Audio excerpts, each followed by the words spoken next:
we're going to do some specific stretching exercises. You're familiar with them, but let's have a look at some of the errors as well.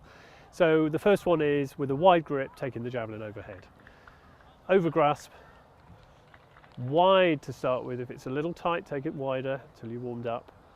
Slowly over, right down, and there's a sticking point, which you'll find, the tightest point, just overhead. Good, just there. Pretty important that you have a loose shoulder to throw, otherwise the arm comes through very early and low. Let's have a look at common mistakes then. The first one is people have it too narrow to start with and then have to bend the elbows to take it over. Great. And the second one is ridiculously wide, so they don't actually feel any stretch at all. So there's not a lot happening there. Okay, and show us the correct version again. Lovely. Great. Next specific exercise is looks like canoeing actually. Again, one you're familiar with. Taking the javelin overhead in a rhythm. So wide grip to start. Take it over on one side, then the other side comes over.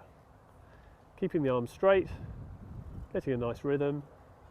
Again, you'll feel it on the shoulders, keeping that arm out straight as you do it. And the other way. Good. And stop.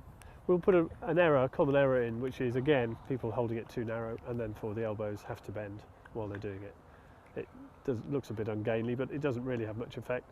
And go back to a good one, arm straight, a comfortable distance, but one that you do feel that there's a stretch on the shoulder to really loosen up and rest. Great. This next exercise is very specific for javelin.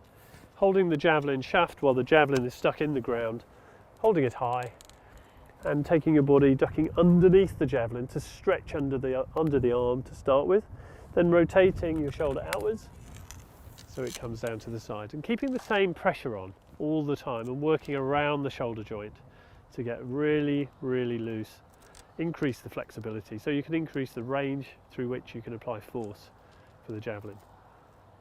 Okay, great.